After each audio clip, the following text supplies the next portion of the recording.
Canada is the second largest country on Earth, but its physical size is incredibly deceiving. Look at this map. 90% of Canadians live within 100 miles of the US border. Zoom in on the Quebec City-Windsor corridor, and the concentration becomes more extreme. Half the entire nation's population is crammed into this narrow strip. With nearly 10 million square kilometers of land, Canada is the second largest country on Earth. It is a continent-spanning giant. But if you look for the people, almost all of that land is completely empty. Take a look at this map highlighting the 49th parallel. This is the longest border between two countries anywhere in the world, and we usually think of it as the dividing line between the United States and Canada. But roughly 70% of all Canadians actually live south of this line. To see how skewed this gets, look at Canada's southmost point, Middle Island in Lake Erie. If you draw a line straight across the continent from here, you'll find that all of Washington, Montana, the Dakotas, and even parts of California sit entirely north of this Canadian territory. There are actually more Americans living north of Canada's southmost point than there are Canadians. And within Canada itself, a full 50% of the population is squeezed into one highly specific, narrow geographic pocket that essentially hugs the United States border. Despite claiming a landmass larger than China or the US, Canada functionally operates as a highly concentrated border state, physically tethered to its southern neighbor. Because so many people are forced into this narrow strip of land, major urban centers like Toronto and Vancouver are incredibly dense. The intense competition for space in these specific cities has created severe housing shortages and sky-high real estate prices, which raises an obvious question. If the country has millions of square kilometers of vacant land available, why doesn't the government just relieve the pressure and build new cities further north?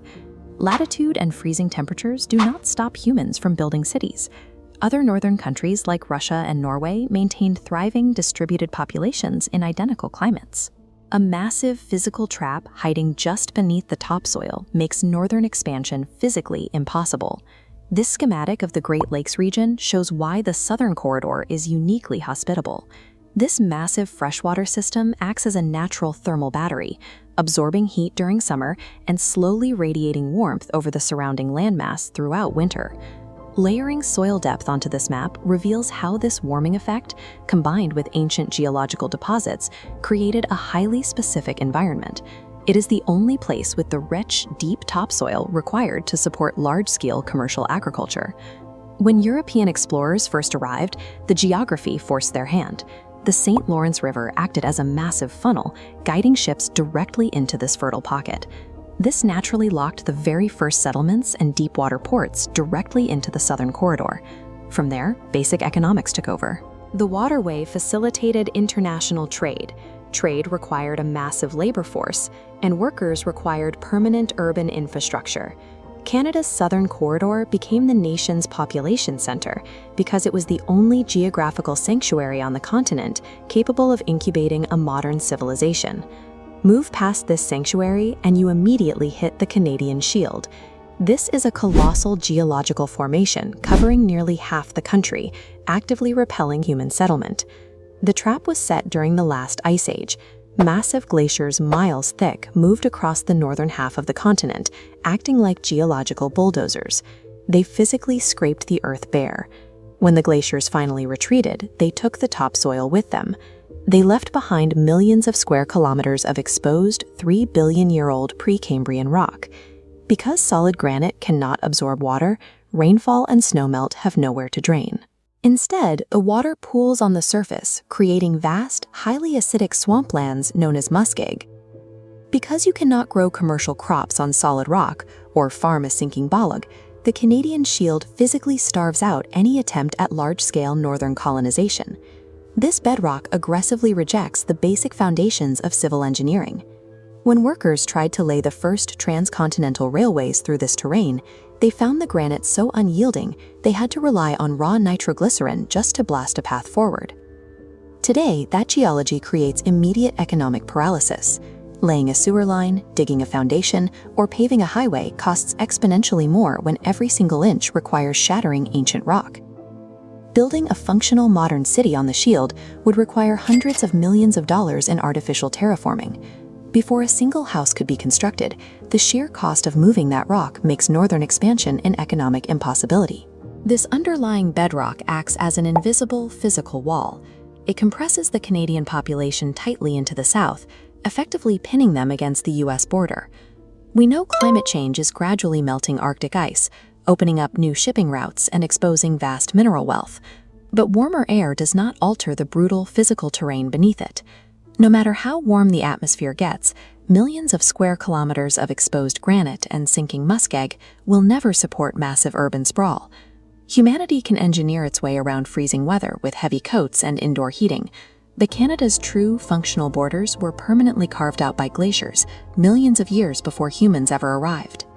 Draw a line at the 45th parallel, and half of Canada's population lives south of it. That's further south than US states like Washington, Montana, and North Dakota. In fact, 90% of Canadians live within 100 miles of the US border. This creates a strange paradox. A nation with almost limitless space is simultaneously struggling with severe urban overcrowding and a localized housing crisis. It's often assumed that northern Canada is empty because it's too cold, but winter temperatures don't explain why people avoid millions of square kilometers of land.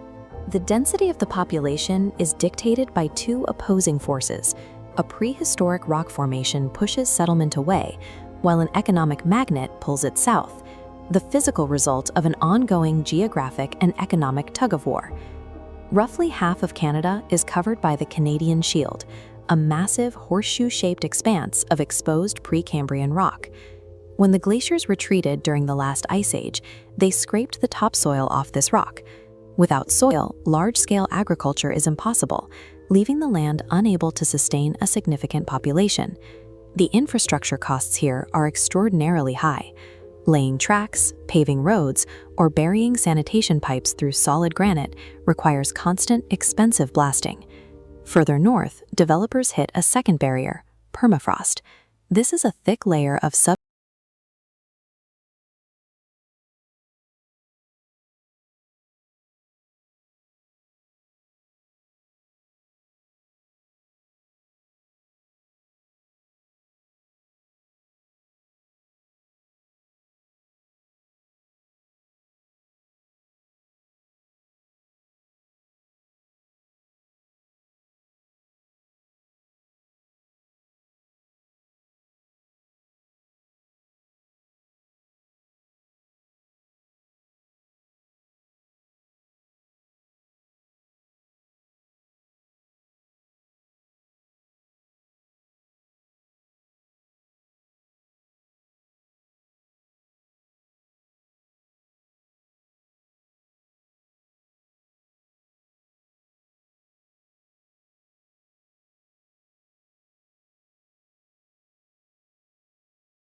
terrain clean, removing the topsoil and leaving behind 5 million square kilometers of exposed Precambrian rock.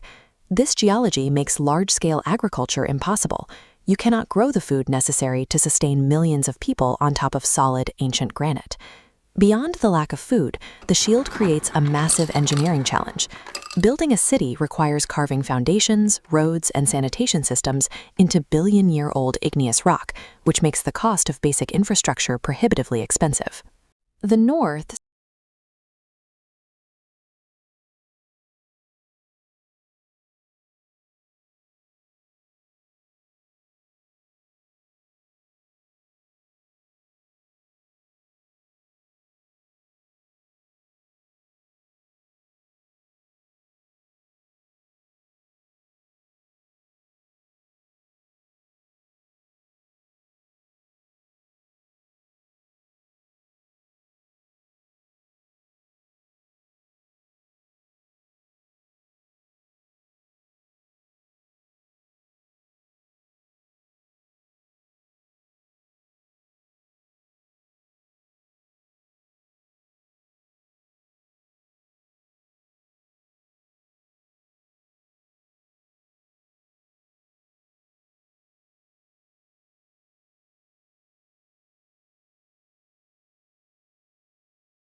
rules of geology.